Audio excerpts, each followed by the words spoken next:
Alam nyo na ba kung ano ang unang dapat gawin kapag ang ating makina ay ayaw mag-start? Yan guys, samahan nyo ako sa panibagong tutorial natin at sa mga diskarte na ibabahagi. Yan, kung bago ka pa lang sa ating channel, subscribe mo na ako, tsaka pakipindot mo na rin yung notification bell para lagi kang updated sa ating mga video.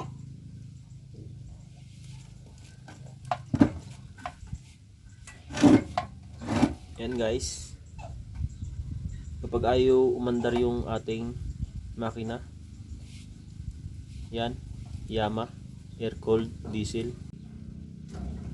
Ito yung unang hakbang guys, para malaman natin kung bakit ayaw umandar yung ating makina.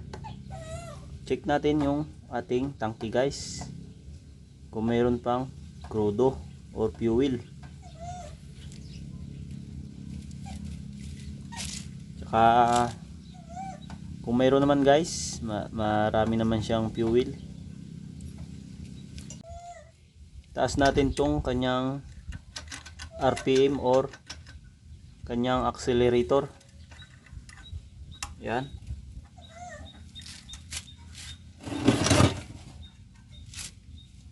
Tanggalin natin tong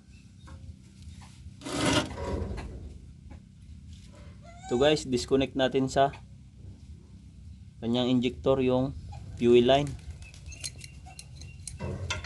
Disconnect muna natin.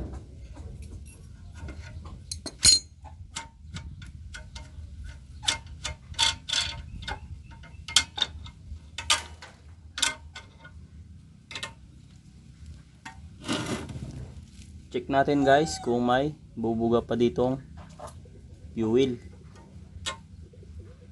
Para malaman natin guys na may bubuga pa dito, ikutin natin ang bulante.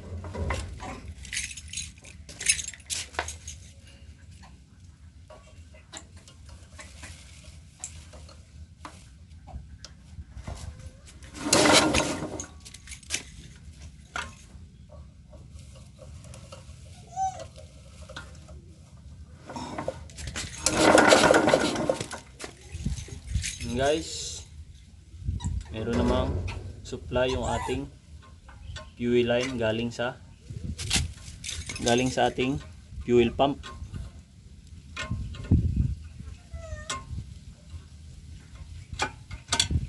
Kapag mayroon na guys, okay na, may supply to, nalaman natin may supply tong fuel pump.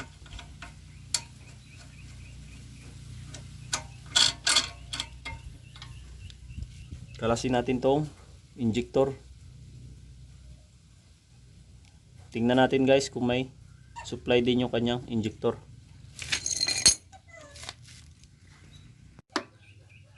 Tanggalin muna natin tong injector nya guys. Check natin kung may bubuga din na crudo or fuel.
Guys, natanggalan natin.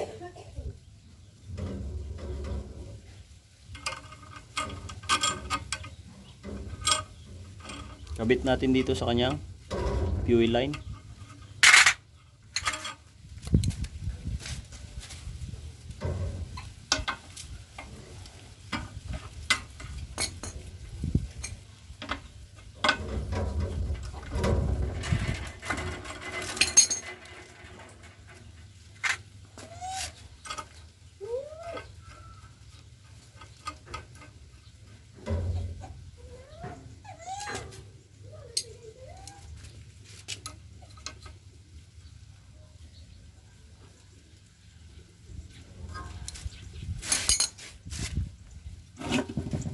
Yan guys, naikabit na natin yung injector sa fuel line.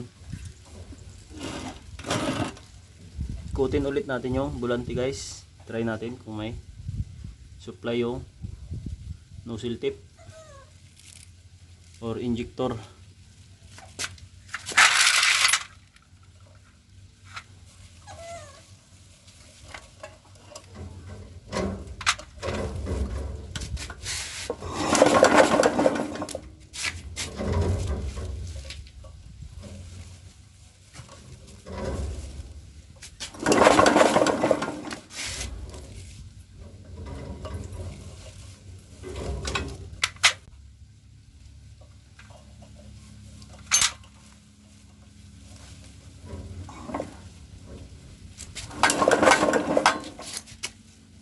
Yun guys, kita nyo naman, maganda yung buga ng ating nozzle tip.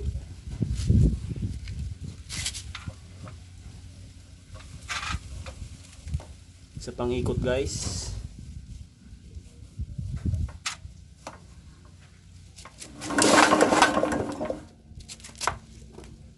lapit natin para makita nyo ng maayos. Makita nyo yung buga ng nozzle tip natin guys, kung mayroon talaga.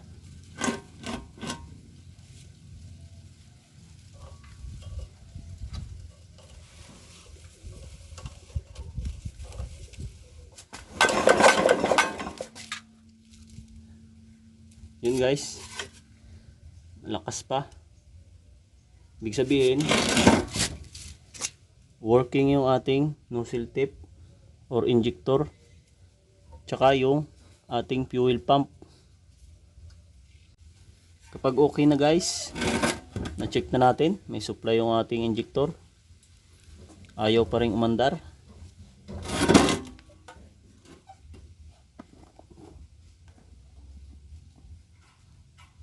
Check natin yung rocker arm guys. Remove natin tong cover ng cylinder head.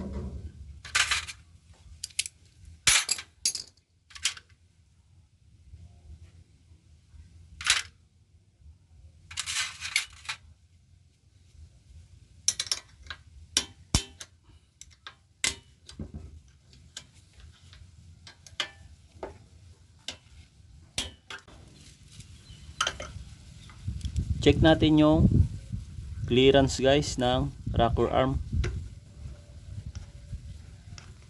Timing muna natin, tsaka check natin yung clearance ng ating rocker arm.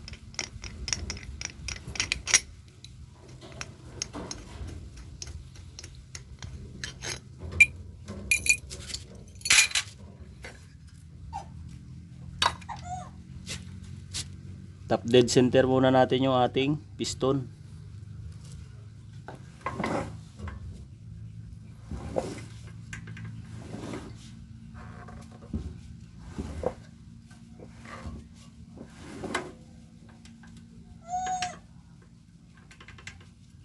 Yan guys, naka top dead center na.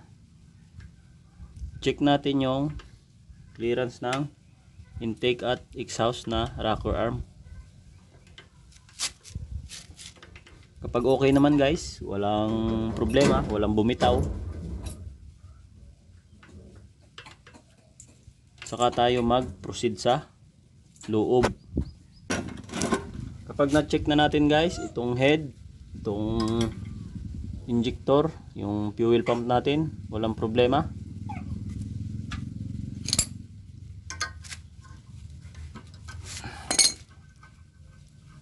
Kabit na ulit natin guys.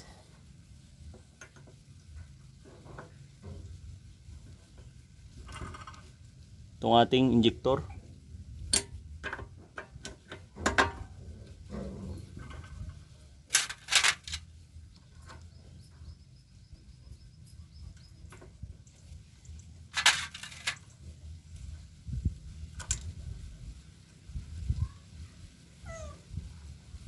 Tapos try natin ulit paandarin. Kapag talagang ayaw umandar guys, saka tayo mag-proceed sa loob para hindi tayo hula-hula ng trabaho guys. Kailangan step by step guys ang ating trabaho.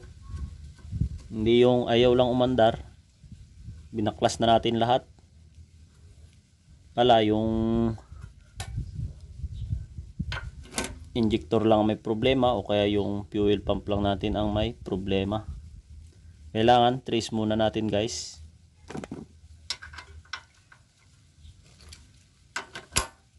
Bago tayo mag-proceed sa loob ng makina. Yan, ganun lang guys ang unang dapat gawin kapag ayaw umandar itong ating makina. Check natin ang fuel guys. Check natin yung fuel pump. Check din natin tong injector kung may supply yung ating injector. Yan guys. Sana makatulong itong video na to.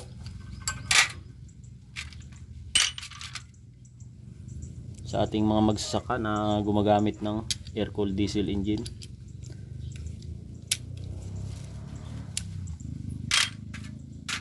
Yan guys, hanggang dito na lang itong ating tutorial.